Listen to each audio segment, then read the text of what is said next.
I just told her I was out today. You know?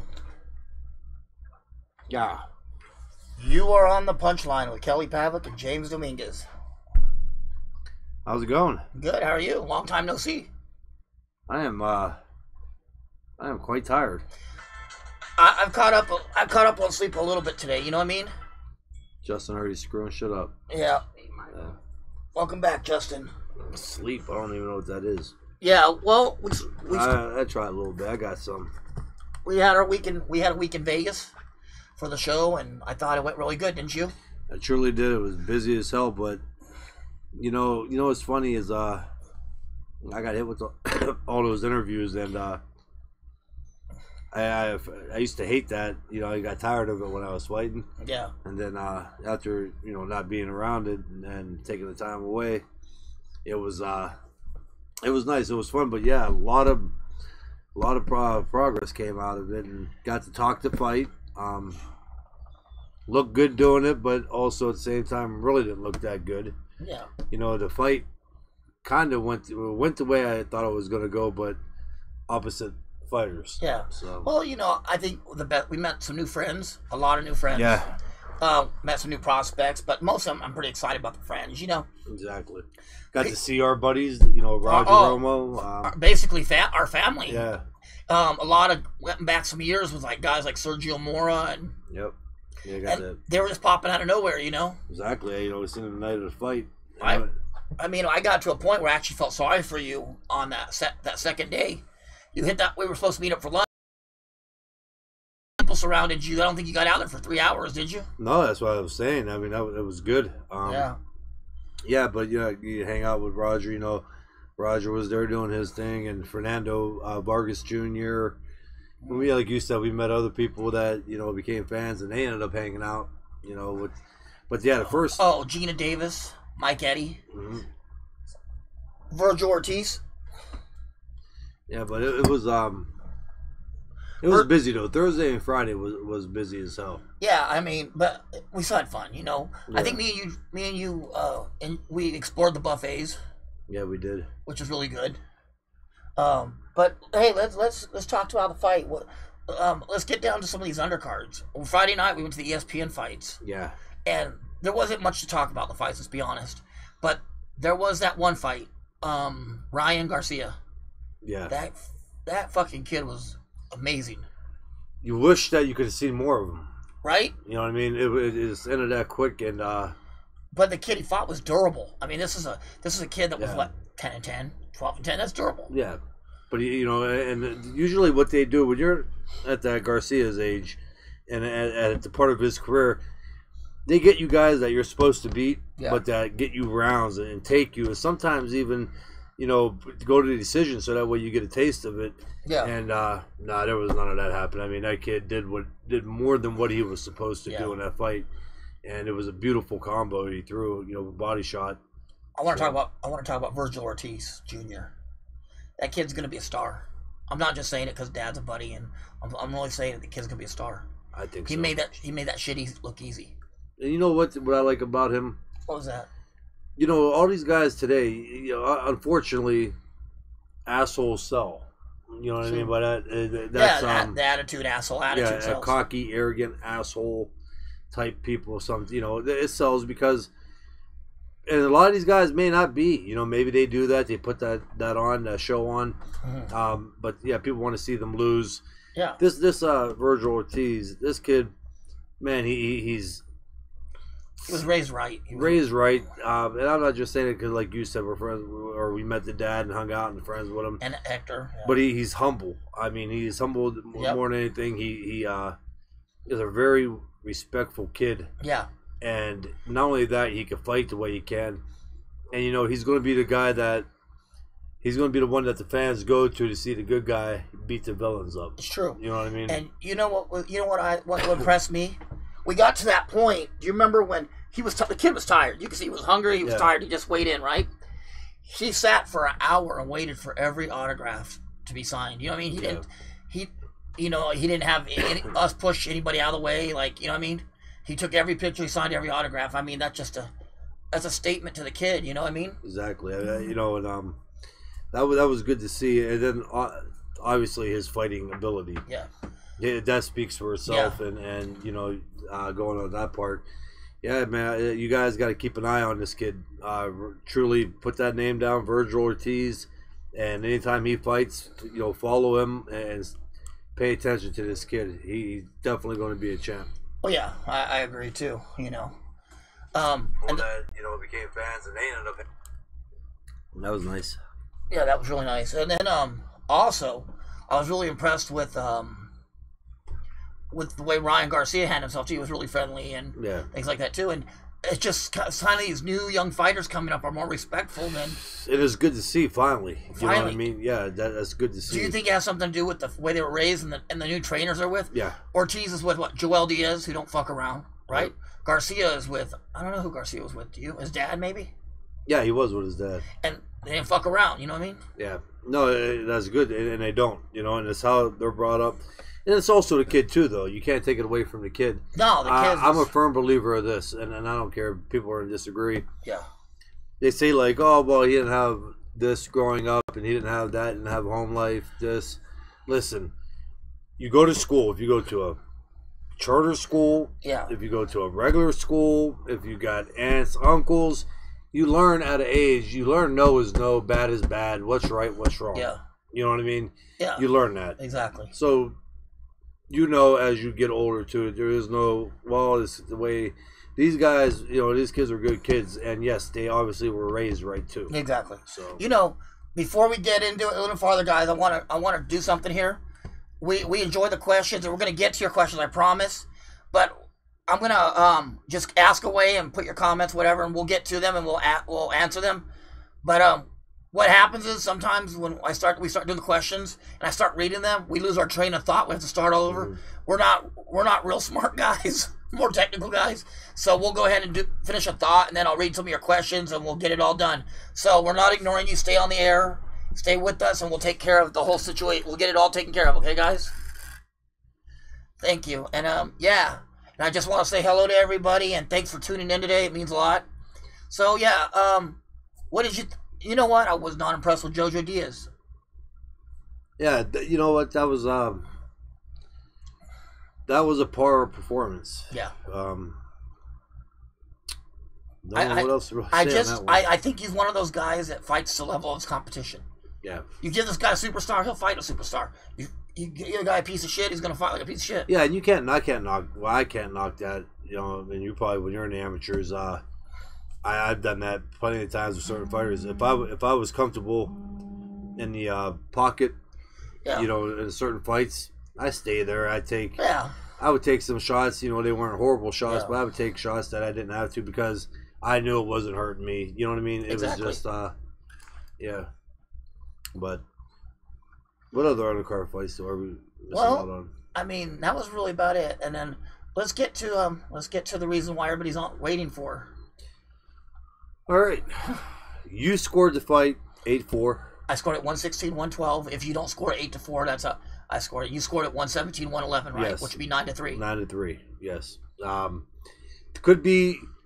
For Triple G, by the way, guys. Yeah, for Triple G.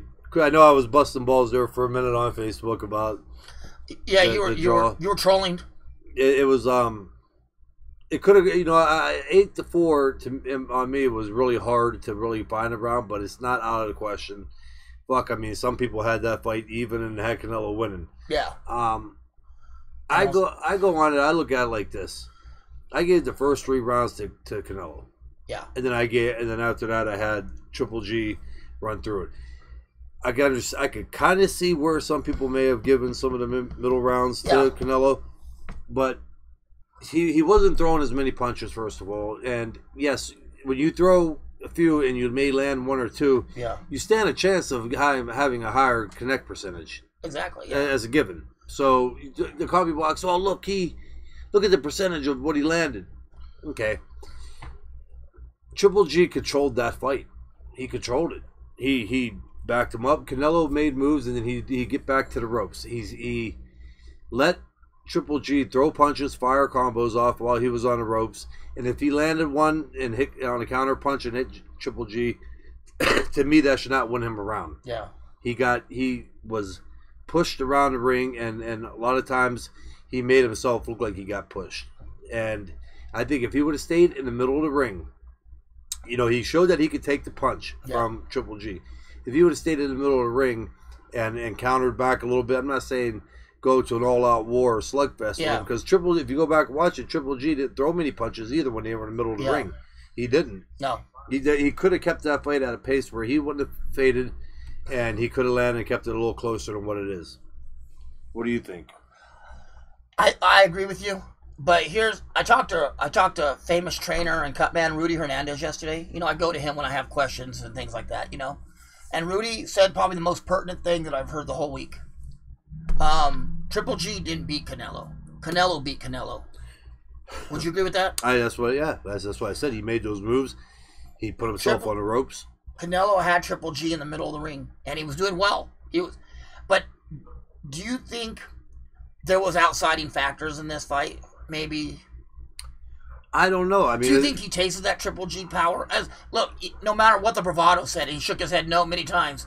We both know when you shake your head no what the fuck that means. We know that you just got the shit wrung out of you. Why else would you keep backing up if you get hit, if it didn't hurt? Do you know what I mean? I think on this part of it, I agree with you. He definitely knew Triple G could hit. But being on the ropes where you got no leverage, where you're making that impact and then punching even harder because there's, you know, nothing's given, I don't understand why he would do that, though. You know what I mean? Like, you can stay in the middle of the ring. Yeah, you're going to get hit, but you're going to get hit more when you stay on the ropes. You're clinching, so now you're using all that muscle endurance and tighten up the muscles and cutting off the oxygen and everything else that's trying to get to the muscles. He was tense. You can see when he was standing there, he was tense when he was getting hit. Mm-hmm. If you're going to get hit on the ropes, why don't you get in the middle of the ring where he's throwing less punches and sit there, and then you can see him a little better. Yeah. And take him, and you can plant your feet better to counter. But defensively speaking, so what Rudy said is right. Canelo's a guy that fought off the ropes before. He fights off the ropes.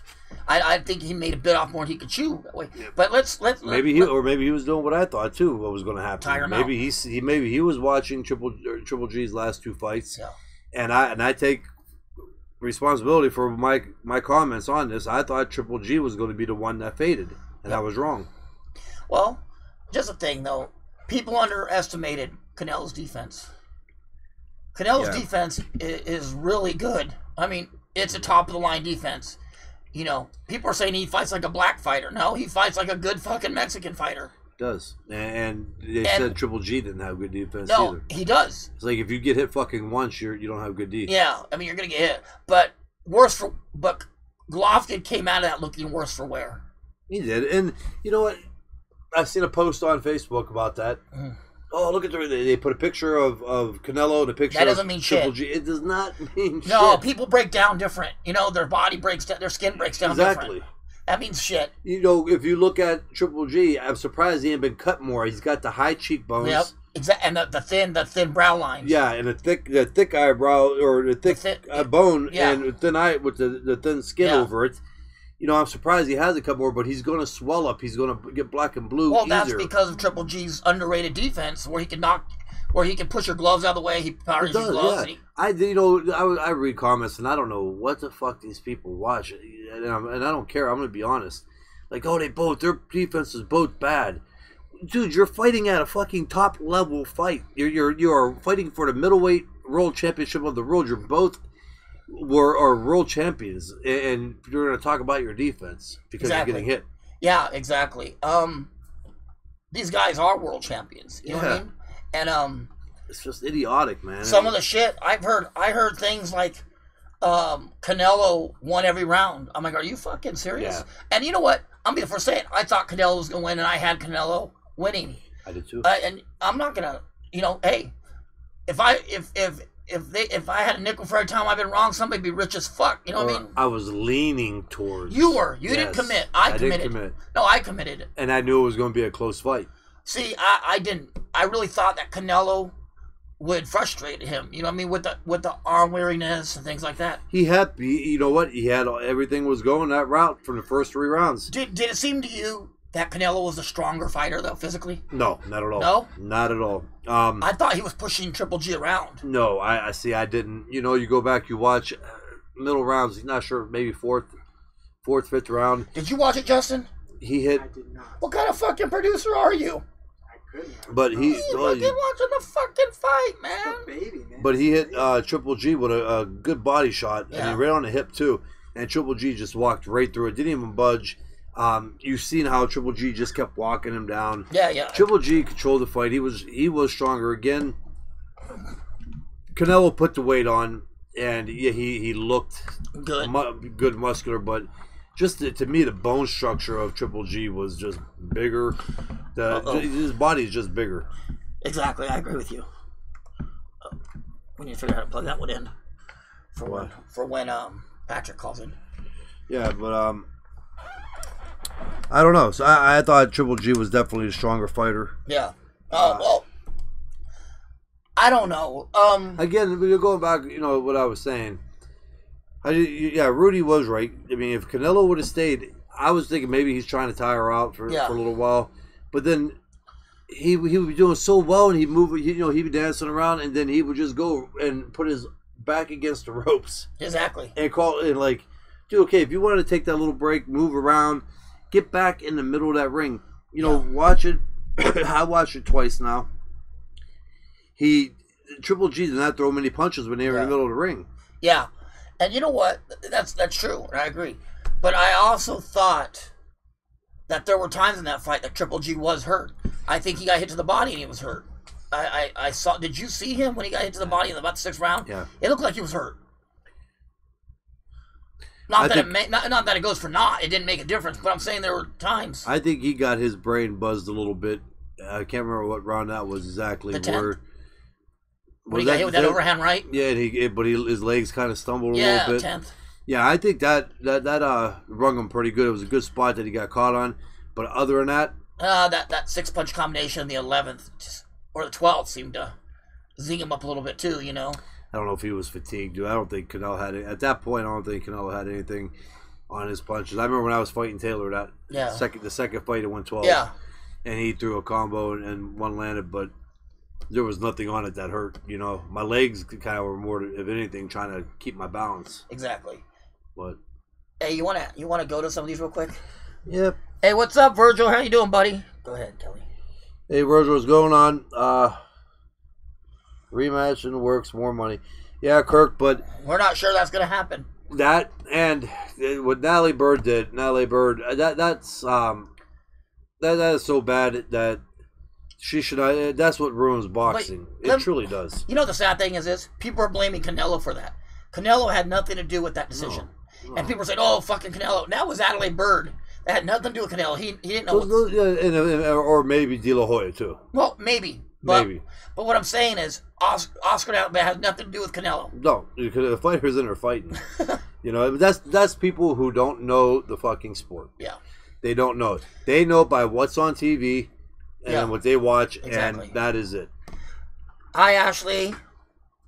Ashley just graduated nursing school, by the way, so I just want to tell her congratulations.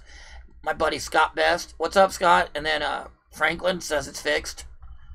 Kirk Franklin says it's fixed again. Oh, Scott, you're right about that. What they should do is start getting fighters. Fuck them commentating. Wait, I shouldn't say that. I like to do that. But they should start letting fighters be judges. I really think that should I agree. Oh, yeah. But what about this, too? This was something I was thinking about last night. What if they picked the 3 fighters were picked and were put in seclusion till the fight where nobody could get to them? Do you know what I mean? Yeah. Like you would a jury, right? Sequester the judges. That wouldn't happen. But they wouldn't know who the judges were. Do you know what I mean? The promoters would be sweating their asses off. But it's a fantasy thought. Yeah. So nobody, you're saying seclude them so nobody gets to them. That gets to them, yeah. And little slip action going on there. Oh yeah, sending paper airplanes and notes in under the door. Will you cheat for me? Yes, no, or maybe. You know what I mean? High range in that. Jesus Montoya, he had Canelo winning 2, 6, 8, 9, 11, 12, basically the whole fucking fight, right? Yep. Jason had 8-4, that me too. Justin Price is mad trolling. Alicia Taylor says Diego De La Hoya. Yeah, he fought well, but again, he wasn't as impressive. Randy Cavaliero's a tough kid. Stuart said, Buenos Dias, Way. What's up, cousin? Walter is, boxing will have its always villains and good guys, part of the attraction. And what's happening, guys? David Schaefer. Skinny. You guys have a YouTube question from a Richard Matthews. What'd he say? Richard wants to know, what rematch would you rather watch? Danny Jacobs versus Triple G or Canelo versus Triple G? Ooh, that's a good question. I would say Canelo. Who was that? Richard Matthews. Richard Matthews. I would say Canelo. Richard Matthews asked, what rematch would you rather see? Triple G Jacobs or Triple G Canelo? I say Triple G Canelo. I would too. Canelo could make that fight something else if he fights smart way. And I think the way that I mentioned, if he fights in the middle of the ring, he stands a good chance of winning that. Yeah. What I mean by that, I'm not saying that he can't move and he can't bounce around a little bit and shit like that, or go to the ropes. I'm saying don't go to the ropes every round for at least a minute out of the round. He's going to have to change his conditioning. There's got to be some kind of fix for that. I think, personally, I think he tried to bulk up to compete too much also. Oh, definitely agree. I watched him against Chavez. Dude, Chavez was a punching bag, but he threw more punches. Thank you, Tyler. Oh, and he didn't look nowhere near as tired as he did in this fight. Yeah, I agree 100%. So, hey, did get off topic for a second. Did you explain to everybody about our contest? Our share contest? How the fuck did I explain to everybody? We've been on the air the same amount of time as together. Well, I didn't know if you did last week, you cocksucker. No, I was on here with you last week. You guys talked a little bit. All right, guys, we got a contest, and I'm gonna let Kelly explain it because it was his idea. We're gonna throw this one out there. We're gonna see what happens. All right. Who could ever share the most shares to YouTube? Most shares of this show to YouTube. Okay. We'll get prizes and gifts. Don't ask right now, but it will be worth it. Be badass prizes. I swear to God, they're gonna be bad. And if you get over 150,000 to between 150 and 175,000 shares in a tri-state area, Kelly's gonna come do a training camp. I'll come do not a training camp. A 3-day training camp. No. A 6-week training camp. A training session. A 10-week training camp. Fuck that. You know what? Don't share shit. Don't matter. A 2-day training camp, all expenses paid. How does that sound? No. 2 days? 2 days, baby. 2 days for 150,000 shares? That's a lot. Yes. That's well worth it, isn't it? That sure is. Yeah. Right. If they get that, do a 2-day, and believe me, it will be a 3 to 4 hour training session each day. And if you want to do cardio and learn some little exercises for cardio and stuff after that you could take on even after the 3 or 2 days with the man himself, then you could do that too to put to your workout regimen. Also, and dinner at the Civics. And dinner. Yeah, dinner at the Civics. I won't be going to that. Also, you will be you will be taking my job for the day as co-host for Kelly, right? Yes. You will be taking my job. Oh, Kelly will like that. Hell yeah. So whoever shares the most, they don't have to be that many. Whoever wins will be taking my job that day as Kelly's co-host. Plus, you'll be winning autographed shirts, backpacks, hats, things like that. Yeah. And we're gonna put you in all kind of different things. There's all kind of contests. Just the point to keep the show out there, and believe me, we're not gonna forget. We know from the beginning if the show, goes, the people that have been commenting and everything else, and that have been regulars on the show, you're not forgotten, and you will be always talked to on the show first and foremost. Exactly. Brent, do 11 or 13th round. No, Brent, I couldn't do a 1-round fight. And also, we added a new commentary person to the show. Yeah. Patrick O'Hara. Very smart guy. He's a news anchor out of North Carolina. Real smart guy, master's degree from Emory-Riddle. And a great boxing writer. I think we'll bring him in for just a different point of view. You know what, and we like that. Almost like correspondence. You got the correspondence coming too. Yeah. Well, yeah, so we're going to have that guy. Yeah, that's right, correspondence. That's what I was going to say. To have them where, I think it's going to be neat to have them reach out to, like, certain boxing shows, because everybody on here is boxing fans, and I think if these guys could go to local shows that we can't get to every weekend, but they're smaller ones with some local talent, kind of just keep people to interact with fighting, because sometimes you might get guys coming up, and it is very rare, but you might get some people that make a shitload of noise, and it can help them get a backing maybe if we can promote them on the show and say, hey, look, maybe they eventually will get a promoter to, check them out. And our new correspondents reporters are going to be Alicia Taylor. She's going to cover Texas and the southern area states for us. And Damon Martinez is going to cover New York. Yeah. And those states for us, Connecticut, Foxwood, New Jersey. Because let's face it, me and Kelly can't get up and go to every fight as much as we'd love to. But I think we're getting to a point where even New Jersey wore us out for the week. What do you think? Or Vegas did, and New York wore us out both times. Yeah, it's we were buffeted out, man. I mean, I got shit. Yeah, I got lots of things going on, but I love the show, and we're going to make it to the big fights because obviously that's what the listeners want to talk about. That's what they watched, and that's why I don't want to miss anything else. That's why I think these correspondence is going to be good because it could keep all levels of boxing out there. Yes, and to mention, guys, they're not making anything. They're doing it on their own time because they love the sport. Hey, Tyler asked a good question. What's that? Have Jacobs fight Canelo, and winner gets a rematch with Triple G. That is a good idea, but boxing doesn't work that way. I know. Richard Matthews thinks that both fighters would beat GG, Triple G in a rematch. I can see that. You know what I'm hearing, guys? You know what the rumor mill out is? I'm going to give you the rumor mill. And it's been written. It's already been reported. Canelo and Errol Spence next year. Errol Spence moving up to 154 because we all know 147 is a bitch for him to make. That's another big money fight. And I don't think Canelo can win that fight. I don't know. I don't think Canelo can win that fight. I think Errol Spence is another level. He fights one more fight at middleweight, though. He's going to be... His body, he's 26 and he's getting older. Yeah. He's going to be a natural. He's going to be a middleweight, a full blown middleweight. Yeah, but Errol's nasty. Thanks, Daymart. So that sound like Butthead. He's a pecker butt. Tell me he's fired already. Fuck him. Prizes and gifts are being worked as we speak. Good, Alicia. And order your microphone. I'm not fucking around.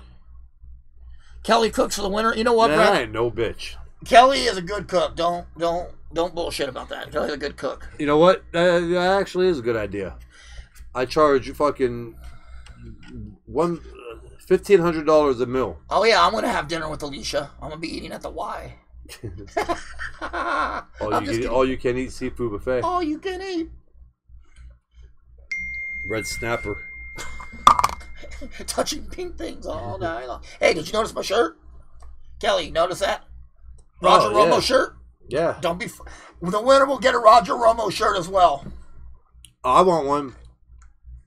Don't you have one? You know that prick never gave me one. I have an extra one. I'll give you a Roger Romo shirt. Give me one. I will. Justin wants a Roger Romo shirt. He's got like 2 Kelly to Go's Pavlik shirts and he ain't give me one of his. What the hell? I know. I got some. Go answer my question, man. My shit ain't working right for some reason now. Scott, go ahead and ask your question again. But yeah, I think that would be a great fight with Canelo and Errol Spence. I really do. I think it would be a high-level fight. The reason why I think it's possible right now is because I've seen the size of Spence. Yeah. Again, making these moves in weight classes, that's a big difference. I mean, agree. It's not safe. Believe me, it's not safe to keep bouncing and moving up to weight classes. Hey, listen, if you don't have anybody in your weight class, I see what I'm saying. Like Errol Spence, there's no real reason. I mean, clear up that division, and that's the division where people want to see like who is the best. You can't make them answer their phones, and that's his biggest issue. He's been trying to get a fight for months now. He can't get one. Okay, but that's a weight class where let's see. Unless the weight really starts becoming a problem. And if I read somewhere that he's having a hard time making 147, I would not doubt it one bit. Steven, Damon Martinez is. If anybody else wants to correspond for us, shoot us a message and we'll get you guys in there. We're looking for West Coast guys as well. And I think Bobby Sanchez will handle the NorCal region. But Southern Cal's open up. We'll be at the Chinese buffet. Be at the Chinese fucking buffet. But yeah, where are we gonna have Daymar do it at? Down in like Louisiana area, Florida? No, he's in New York now. Is he? He's in New York. He's not one of them Louisiana no swamp thing type guys. His pearls up. He can go to New York now. No, but we picked some. You know, what we did is we want to get correspondents to kind of cover the whole country. We're trying to do something the other shows aren't doing, and try to get most of the good shows covered. And that we don't want to do. That we don't want to cover. But I mean, as much as we'd like to do every single fight, I mean, we're still going to hit the big ones. We'll hit, Rigondeaux and Lomachenko for sure. Yeah. And we'll hit some of the bigger ones. Maybe Ortiz and who knows. Yeah, those are Ortiz and Wilder or something like that. Yeah, we're as of right now, we could definitely make, I think, Lomachenko, Rigondeaux. But that's not guaranteed. I'm happy with 4 fights a year, to be honest with you. One quarterly, or maybe one every few months. You know what I mean? Well, if there's big ones happening, I like to get to them. Yeah, but we do know how much effort it is to get to them. Yeah, pain in the ass. It is a pain in the ass, and this fight was a pain in the ass. But it was pretty cool though, walking down the hall and seeing Shakira and Adriana Lima. I got to see that, and Barrera and Morales walking around, and Nick Diaz walking around, and Nick at the slot machine, drunk as fuck, was awesome. It was just everything. The fight turned out good for the fans. No matter if you really want to bitch about the score, go ahead. But there are people out there. And I don't understand how either that had Canelo winning the fight. But, getting on that. But that fight turned out good for the fans, I believe. I thought it was a good fight. I didn't have it close, but it was close without being close, if that makes any sense. Oh, yeah, I understand. You know what I mean? It was a competitive fight. It was an action-packed fight. Yeah. You didn't go away feeling like you got ripped off, you know what I mean? Which was good it was another good thing for boxing. It was a great matchup that was made that people been wanting to see, and it went 12 rounds, and there was no, besides the scoring, there was no quick knockout, no headbutt that stopped the fight. It went and it was competitive. Yeah, well, we didn't leave the show feeling like we did with Broner and Porter, like we spent more money than the show provided. Do you know what I mean? Yeah. We actually left there. I left there thinking we had a good deal. Not to mention you won big on the fight. Yeah. That was a good call. Take the draw. Kelly bet the draw at the fight. I was like, Kelly, we should bet the draw. Kelly's like, yeah, I'm gonna bet the draw. 12-1 odds. He bet on the fight being a draw, and sure enough, we were right. It was crazy, but we won a little bit. And we had a good time, but like I said, we met a bunch of new friends and things like that. But hey, did you hear? Tell them what I did. Like when Canelo was coming out, what did I notice? Oh, you said that he's wearing the winning gloves, so something's wrong with his hands. Yeah, Canelo came out of the tunnel. First thing I noticed was he had winning gloves on. And I told Kelly, I said, Kelly, Canelo had a hand injury. Kelly, oh, yeah, I can see that. And then I said, well, Kelly knows why. But for those of you who don't, winning is a training glove, and it's for a boxer, not a puncher. A lot of guys that have hand injuries have had them. They use training gloves as rehabilitation devices so they can box, not put too much pressure on their hands. Well, a guy like Canelo, what he does is he wears Reyes all the time, which is a puncher's glove with horsehair. But while damaging your opponent, it's also going to damage you using them. Yeah. So if there wasn't a hand problem, why would Canelo give up that advantage of having that little bit of power for a glove like that? Well, on my post, Virgil Ortiz's father got on one of my posts, said, James, you're right. We sat next to Canelo's hand specialist on the airplane. I was like, holy shit. And now that it's been reported to other stations, it's been reported around, people are saying, oh, Canelo's making excuse. Canelo has never said a word about it. He never made excuse. He never said a word about it. And that's not something you want other people to know, that your hands are giving you trouble. It opens the floodgates to get your ass whooped. But, after a fight like that, I don't see what the problem is coming out and letting people know, though. Truly, I mean, I got it, and it could be something that it might not be the right thing either. I mean, fuck, I was on Inside Ring Magazine and Sports Illustrated showing my hand being falling apart. Yeah. From the staph infection and surgery, and everybody still said I was ducking. Oh, yeah. And then you were ducking Paul Williams, but you just fought Hopkins, right? Yeah, but I didn't want to fight the welterweight coming up to middleweight. I was afraid, so I jumped 2 weight classes to fight the better fighter. Yeah, at light heavyweight. Well, and it was also good that you got time to see Bernard Hopkins this fight, too. That was nice, yeah. Richard Matthews says you need a Roots of the Fight shirt. Yes, I'll bring it up for you, Dan Siegel. Yes, our homie Roger Romo and Canelo's older brother got into a little bit of a tiff at the after the weigh-in. Roger's been known to speak his mind a little bit, and Canelo's brother didn't like it, and it went sour. But that's really all there was to it. You know, it's emotions at fight day, and when you have two athletes that don't like each other, it's gonna happen. You know. Yeah. And, you know, that's Canelo's brother. I mean, he's going to stand up for him. Yeah. And Roger is Fernando's brother. He'll tell you whether you want to know or not. He's going to stand up for Fernando, right? Exactly. And, but, I mean, this is... But nothing happened, and he got to watch the fight and enjoy it. Yeah, they didn't go to jail, so it all worked out. And look at Gina. Gina's here. Yeah, and I mean, like I said, we met a lot of good friends, new friends, which are really cool. And everything, but, hey, where's our WBC symbol? Where'd that go? It was on the intro, but I took it down. I think you guys are discussing it here, but okay. It had the date and stuff. I was like, did the WBC just walk off our screen and say, fuck you guys? Yeah. Where's Willie Jenkins? Willie Jenkins? You know what? I don't know. I thought he was still in Vegas. Willie just got back today. Oh, you did? Willie just made it back. Everybody there he is. Hey, look. Willie made it back to the show, guys. Everybody say hi to Willie Jenkins. He said he got some red snapper this weekend, too. Hey, Gina Davis, Willie's over here waiting for you. Look at that. He's talking to you right now. It reminded me, what reminded you of Lara versus Canelo? I guess Triple G and Canelo. Oh. I thought that fight was totally different. Yeah. Daymar, were you on your teeth pills? But yeah, like I said, I was overall with this weekend. I was happy with the show. The fight show. I mean, not our show. Yeah. But the fight show, I think spending time with people was just amazing. I mean, it was a lot of good energy. You know what I mean? Yeah. No, I enjoyed that Friday night there with those fights, and you know, I got to sit right next to Stitch. Oh yeah. Yeah, we talked for like 20 minutes, and where'd you sit next to him? Oh, at the ESPN fights. Yeah. Okay. And right next to him, and you know, we bullshitted, and I was sitting next to AB. I sat next to Adrian Broner. He's a good guy. I want to thank Ellie Seckback too for the hookup on that. Yeah. Ellie's a good dude.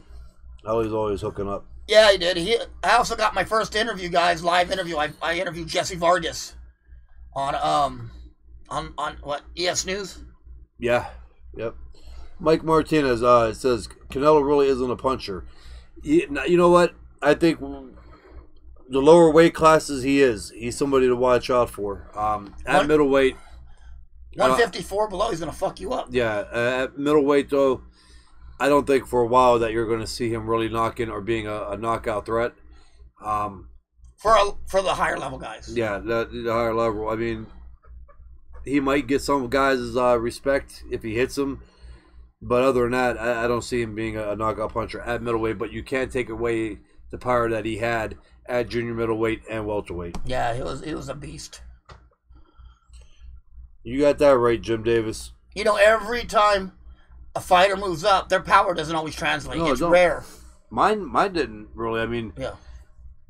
My last 3 fights, two out of 3 were, you know, knock stoppages, but that was obviously not world championship caliber fighters. Yeah. You know, but it still wasn't carrying it. Now, if you gave me a couple more fights and my body used to that weight class, then yeah, you know, it could change. You know, there was an old thing they used to do back in the day. I don't know. You remember that? They could check your hand size and tell where you need to move up in weight. Have you ever heard that? Yeah. You know, I was telling you about Lou Duva that was big with that. He checked your hand and he could tell where you belonged. And everything else, and tell you a weight program and everything else that he could get you on to get you up to heavyweight. Yeah, but I remember that they would check hand size and tell you, you know what, you'll never be a middleweight or you'll never be a super welterweight. Your hands are too small. You know what I mean? Yeah. We got a user, YouTube user Swerves. He wants to know if you're going to watch Ramirez defend his 168 belt this week. Oh yeah. We're big on Gilberto Ramirez. Richard Matthews says he's looking forward to seeing Kelly in the Hall of Fame. Hopefully this year. He lives in Scranton, PA, so he's up close to where. Canastota. Oh, okay. Well, we're going to be there we're going to be there in June. Yeah, definitely going to be there. We're going to be there in June, and also he is this is Kelly's first year of eligibility for the Hall of Fame, so we'll see. I'm kind of hoping he goes in with Gennaro Hernandez and Fernando Vargas, all three of you guys together. That'd be nice. What a group. Yeah. You know what? Kelly and James, you guys think Canelo concentrated too much on his defense, or think his hand was banged up? I think it's a little both. It could have been. I think also, who's calling from here, Arizona? Oh, that's Ryan. Here, you want to answer it? I want to finish this question. Yeah. Hello? Hey, how's it going? Brian O'Hare here, just calling in early. How you doing, Ryan? You were on the punchline. How you doing? I'm doing pretty great. How are you? Good. Well, everybody, we have Ryan O'Hara here. He's our new commentator.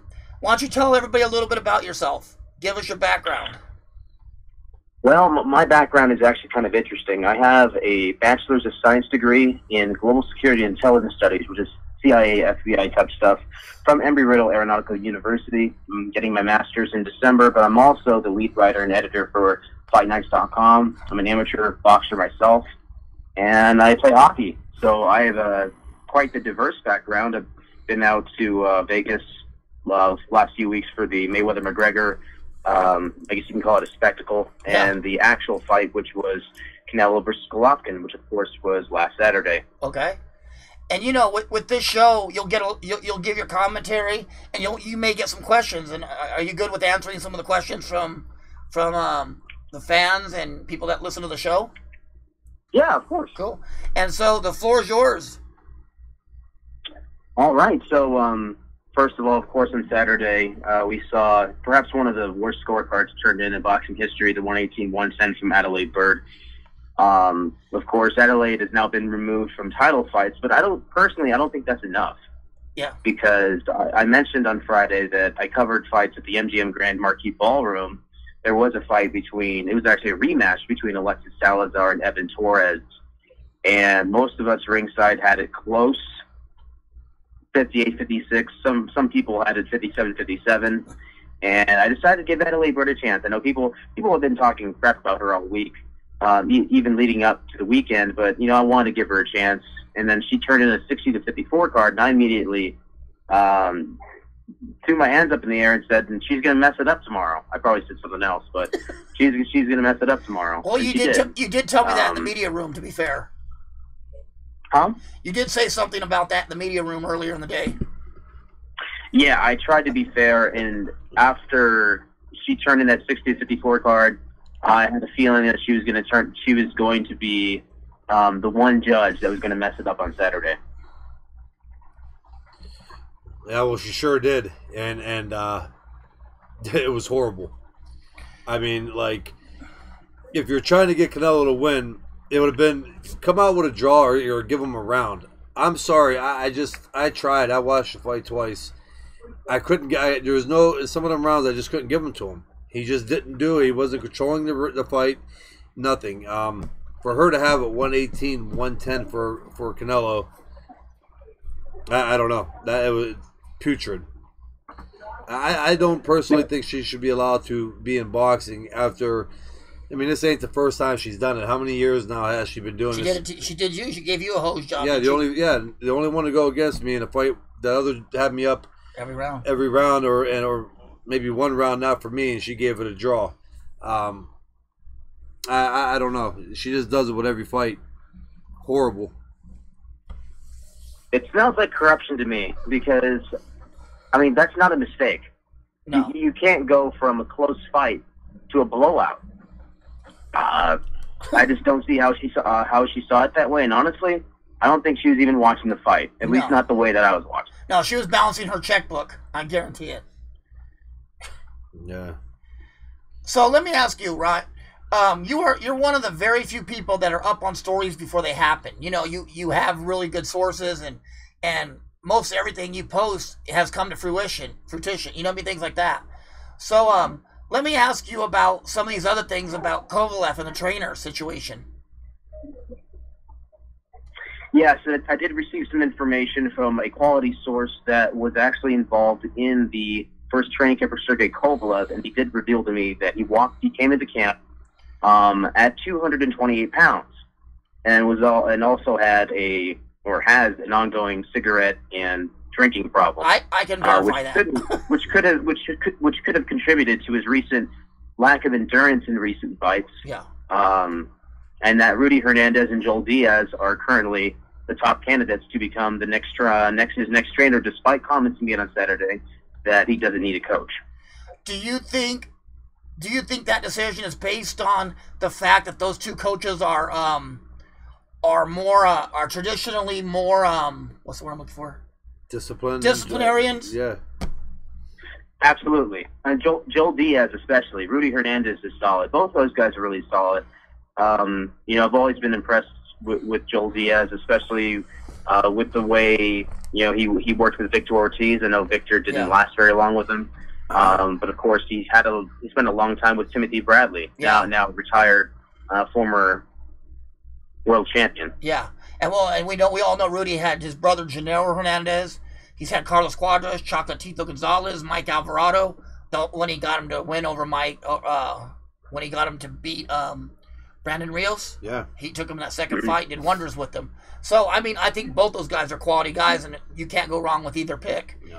And what was your opinion on the glove situation with Canelo Alvarez? What is your feeling on that? Well, the first thing I noticed is that he was wearing winning gloves. And winning gloves are generally the best training gloves around. They have extra foam for the hands, so it's unusual to see a fighter in the ring with winning gloves. Yes. And so, I did some research on it. I got a hold of some quality sources that were close to Canelo, and they confirmed that he indeed suffered an injury to his right hand in training camp, which he threw 200 less punches than Gennady during the fight, and he threw 100 less punches. Around 100 less punches than he did in the Chavez fight, which is a whitewash in favor of Canelo. Exactly. So now, of course, Twitter and Facebook is blowing up. I had, one esteemed boxing writer implied that I was making excuses for Canelo, but if he was paying attention any, he would see that I picked Gennady to win the fight, and I also had Gennady winning the fight 116-112. Exactly. So in no way am I pro Canelo or pro Golovkin. I am pro journalism. Yeah. So that's my job. Well, I did my job, and it's out there for everyone to read. If people want to read it, go to fightnights.com, check it out, and read it for yourself. The one thing that people should expect from you, the one thing they can't take away from you is your integrity as a journalist. You've been doing this a long time, and if you're lying, it'd be the first that we've ever heard of it. And like I said, Virgil Ortiz Sr., whose son fought on the undercard of Chavez, said that they flew on the airplane with Canelo's hand specialist going to Vegas. Most fighters do not take a hand specialist just for a fight. That's just not something they bring. Yeah. Absolutely. And, of course, Canelo fractured his right thumb in the fight with Liam Smith, and his hand was immobilized for about 6 weeks. So he has hand problems. That's well documented. So, in a way, it's not surprising.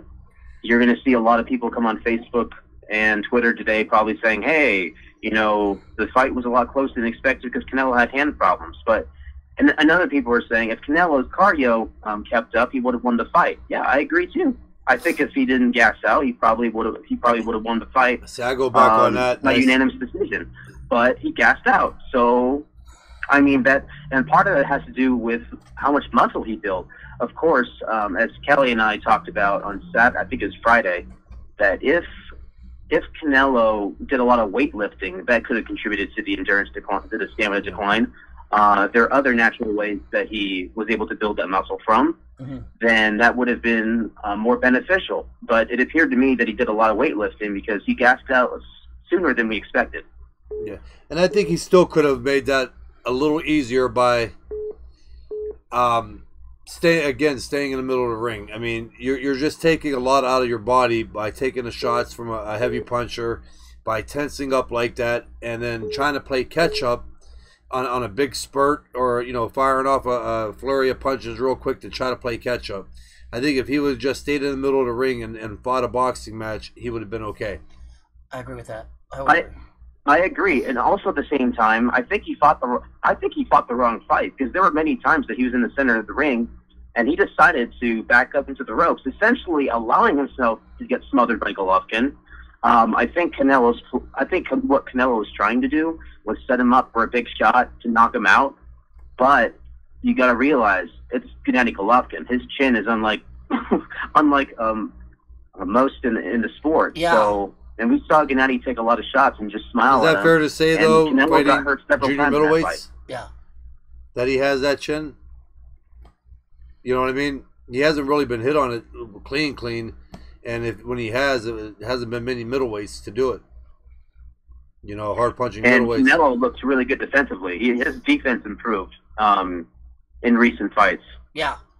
His defense has improved, and I would like to know who they brought in to work on that defense, because I don't think Chepo, Rosario, and them are defensive specialists. You know what I mean? Yeah, it's interesting because I remember when he fought Floyd back in 2013. I thought it was going to be closer before the first bell, but I remember Canelo saying specifically that Floyd has to, along the lines that Floyd has to watch out for my defense, and I said he's going to lose every round. Yeah, he's going to lose every round because it's like you're facing the top defensive boxer perhaps ever. Yeah. In the era, and he said, "Oh, watch my defense." I'm like, you're warning the best defensive boxer to look out for your defense. You're gonna lose every round. I mean, that was just completely wrong strategy in my view, and I think he's learned from that fight. Yeah, exactly. So what is your feeling on the whole rematch thing? Do you think it's going to happen, or do you think there's a possibility of it? I think there's a possibility of it, but it's not going to happen for a while. Yeah. I think Golden Boy realized that perhaps they probably underrated Daniel Jacobs, who won 4 New York Golden Gloves titles. He's no bum. Yeah. But after that fight where Gennady struggled against Jacobs, but equally Jacobs struggled against Golovkin. That jab was snapping his head back throughout the fight. Yeah. It's not all about power punching. And Jacobs himself landed some pretty clean left hooks on Golovkin during that fight, unlike that we've seen in previous fights, because Golovkin was actually in the ring with somebody who can fight back. Exactly. I remember the Golovkin-Wade fight. I had information from somebody close to Wade saying, quote, he was scared shitless. And I said, well, he's going to get wiped out. And he did. Yeah. Yep. And, hey, Delilah makes a great point. Something I was saying, too. Winning gloves stuck out like a sore thumb. If anyone knows winning, they don't give a hoot if you were wearing their gloves. So something was definitely up. Remember I told you that? They don't sponsor anybody. Kazumichi does not give a shit what you wear. But he will not sponsor a fighter. So anybody says Canelo was being sponsored by winning, not true. They didn't sponsor Ali. They didn't sponsor Aguayo. They didn't sponsor De La Hoya. They didn't sponsor Vargas. They didn't sponsor anybody. Mayweather pays full price for all his winning equipment. And another interesting thing take from that fight, I was up in the press box, and I honestly, I like the press box better because you get a better view, and you can see the entire arena, which is just beautiful to see. Yeah. Everybody getting united under the, Mexican national anthem of Kazakhstan, United States. But I noticed, the Mexican fans obviously were overwhelming. Oh, yeah. But there were a lot of people that were under the impression that most of the fans were pro-Golovkin. And I said, obviously you weren't at the fight like I was, because a majority of the fans were pro-Canelo. Every time Canelo threw a punch, whether it landed or not, they went into a frenzy. Even if, 2 block jabs, they went nuts. But by the end, by the second half of the fight, at least around the 7th or 8th, that loudness was not there anymore. Yeah, because the fans realized that Canelo was getting out-hustled, he was getting out-boxed, and after the decision was read, Canelo got booed by his own fans on Mexican Independence Day. Yeah, exactly. Yeah, I see more Triple G Mexican guys dressed up with Triple G gear on than I did Canelo. Yeah, I seen that too. But I'll tell you what was funny. Me and Kelly were at the Mandalay Bay when the Star Spangled Banner came on, and I could swear it was just me and you standing up for that. Yeah, I know. It was not hard. I swear. You want to talk about awkward? Me and Kelly were up for the Star Spangled Banner, and nobody else was standing. I'm like, what the fuck? Yeah. I'd say there was maybe 400 people out of 3,000. Yeah, 3,400 people standing, but it was like a weird situation, wasn't it? Yeah. Yeah, it was. What are you gonna do? Yep. Wish they'd all those who didn't stand could move out of the country. Well, yeah. I stood for their anthem to be respectful, but you know they have a choice to be respectful or not. So yeah, well, it didn't really bother me. I was there to report the fight. Well, you know what? Even Canelo stood still for the Star Spangled Banner. Yeah, you know what I mean. And Triple G did. Somehow they're versed on their head. Maybe we should stand still for the country that's paying for you know. Well, that's the thing. It's respect for anybody. Any country. Yeah, for anybody's anthem. Any you know country, I mean? you just stand still. Yeah, it's you don't want to be blowing fireworks off during somebody's national anthem. I have to admit though, the Mexican national anthem is pretty badass. It is. I like the way it sounds. Yeah. I like the whole. Yeah, it's neat. I like the Russian one too for a minute, but then after like 25 minutes of it still going, you're kind of like, is it almost fight time? I think of Ivan Drago every time I hear it. Is it time to convert to communism yet? You know what? If it came to Kovalev, let me tell you a little story about this. All Access was coming to Robert Garcia's gym, okay?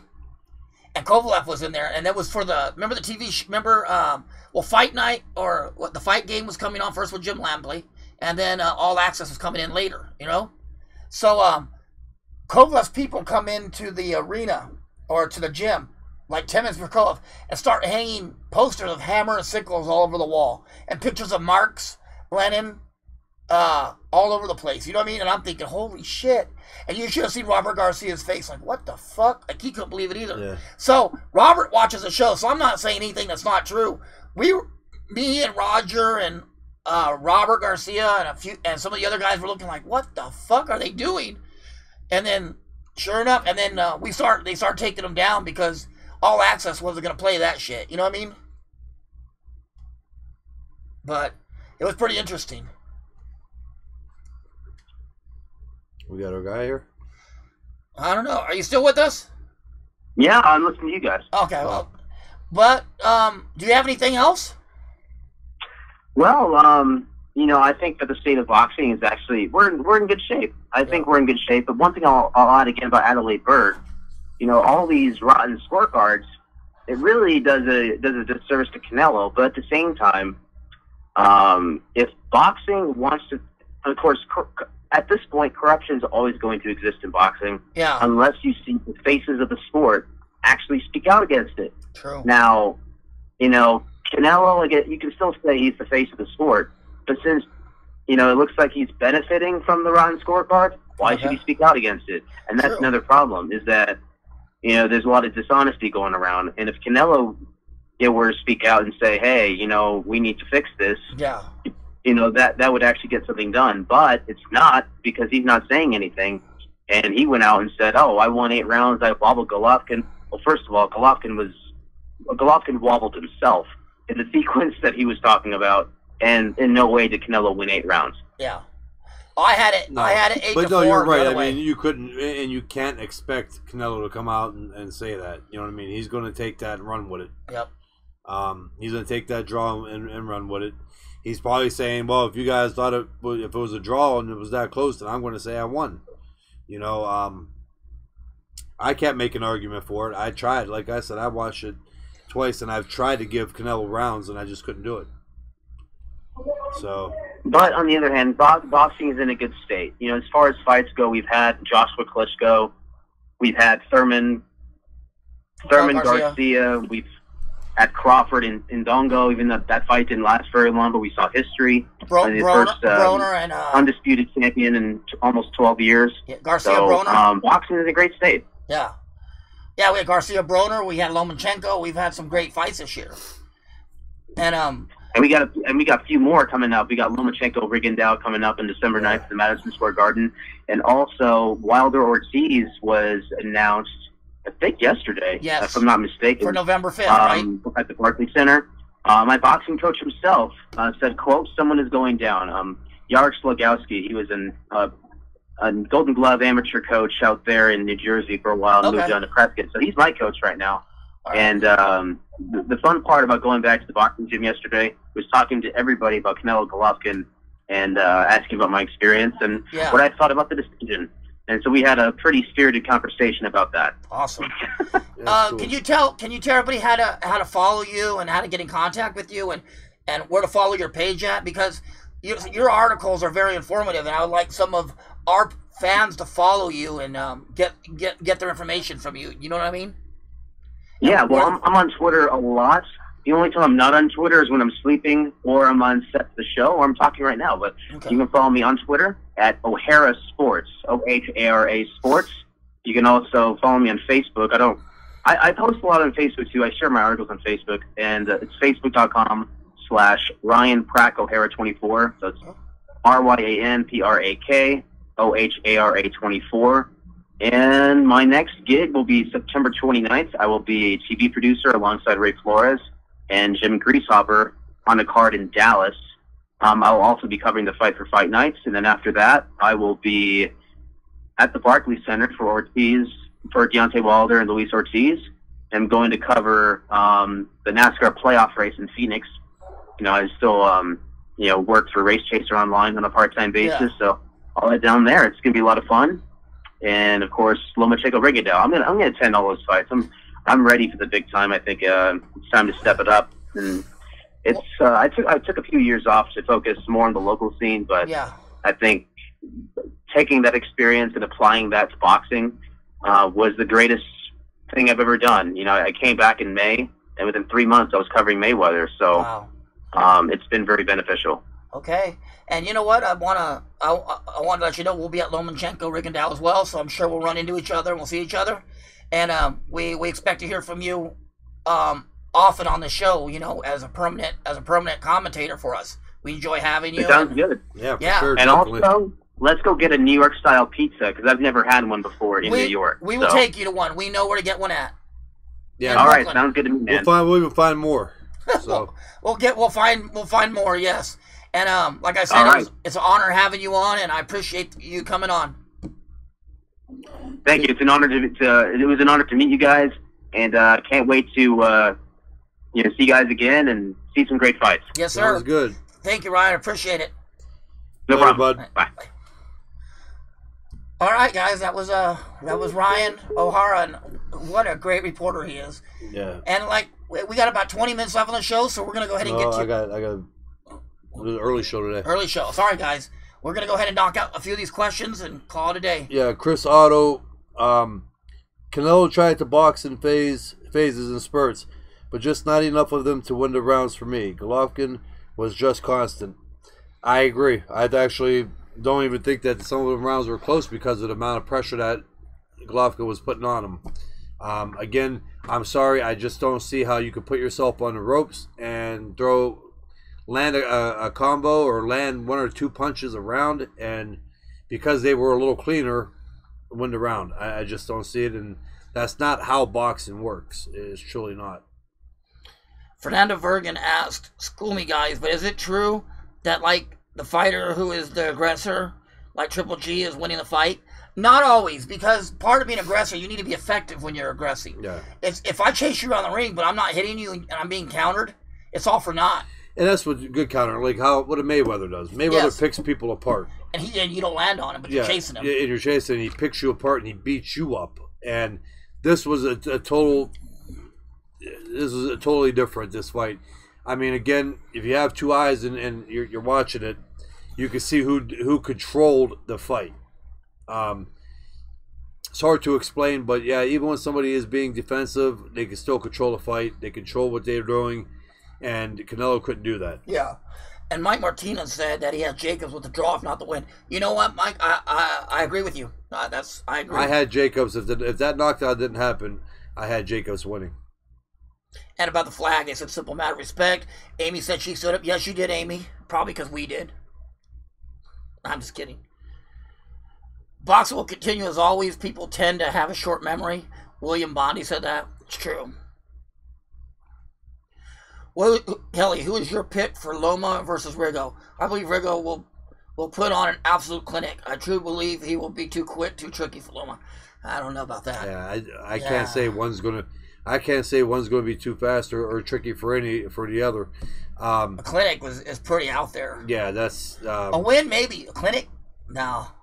But no, on that fight, they're both phenomenal, the best that I've seen at it. And actually, if I was to pick, I would say Lomachenko has does more things that I haven't seen done in a boxing ring as far as making people miss.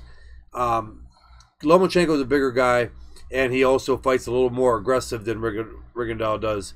He puts pressure on you, he puts you on the ropes and throws punches. I see that maybe being the reason he wins the fight in a very tactical one, obviously. And I see his aggression and throwing more punches being the reason why he could win a close decision in that fight. I agree with you 100%. Alicia, Ryan is one of the producers for that show. Get in touch with Ryan, okay? And he'll help you out with those credentials. Why hasn't Demetrius Andrade got a shot? Demetrius has had a lot of promotional problems. He has had a shot. He's had a lot of promotional problems. He's been on the sidelines for a couple years. We saw him in Brooklyn, right? Yeah. Yeah. So yeah, he just doesn't defense count in boxing since Floyd was the same. Yes, it does count, but you have to counter with it too to make it. Yeah, you got to land, and again, you got to control the ring. You got to control yourself and your opponent. I mean, Mayweather makes you miss, and you pay severely for it, and he does it that way. Mayweather don't take 20 or 30 punches on the arms and body and throw 2 or 3. He picks you apart, and he makes his guys hesitant to fire combos at him. Yeah. Exactly. Gone are the days where defense won you rounds like Willie Pep won a round without throwing a punch. Fights aren't scored that way anymore. You know, and it's not anybody's fault. It's just the times change. The times change and the way they score fights change. And you know what? 30 years from now, it's going to be changed again. As much as we all love defense, it's not what sells. I mean, blood and knockout sell. And you could have, I mean, having defense and trying to survive, which I thought in the middle rounds Canelo was doing, is 2 different things too. It's pretty. It was, you know, he was afraid to punch back, or he was getting tired. I mean, all he did was, you should have good defense when you're not punching. Yeah. You should have good defense. Yeah, that's all you have to worry about. Yeah. Right? Yeah, and that's my case being. So. No, I agree with you. And you know, like I said, and Dan Siegel shut up. One of the best jiu-jitsu black belts in the world, I think, and trainers, bar none. You know, let's work with him someday. Well, when you come to Columbus in a couple weeks, you can. If Triple G was given the win, like you guys thought,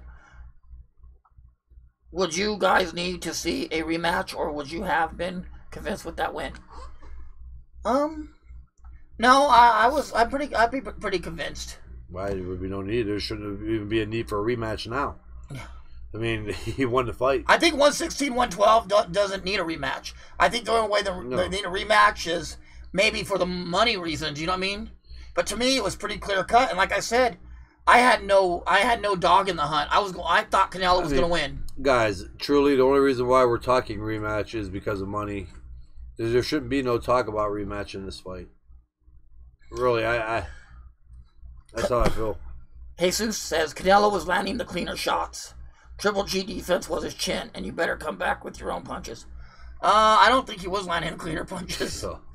I didn't see that. I mean, maybe you saw something I didn't. One around. If that, it was more like 1 every 2 rounds. And maybe a lot of that is when Canelo landed punches, the place would erupt, which will which will fuck you up. You know, mentally, it'll make Canelo is fighting awesome because the place erupts. I got pissed one time inside watching it. There was a couple punches thrown and nothing really big, and it was kind of quiet. Everybody's into the fight.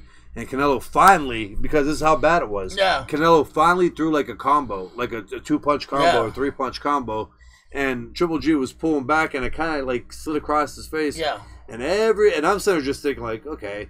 And everybody jumped up, man, and I fucking literally jumped off my ass. It scared me, you know. Like, what the fuck you cheering about? Because he threw a punch? Yeah. You know. I remember that. And hey, when Canelo hit Triple G with that overhand right and rocked him a little bit, I dropped that damn hot dog all over the ground. It rolled away. I was like, what the fuck? Now I don't have a hot dog. It was just mustard and a bun. I was like, what the fuck? Loma's too big and a better chin. Carlos, that is the truest statement of the day. Yes. Rigondeaux has been knocked down 3 times. He's been hurt with punches. I have never seen Lomachenko hurt yet. By a big puncher like Walters. Exactly.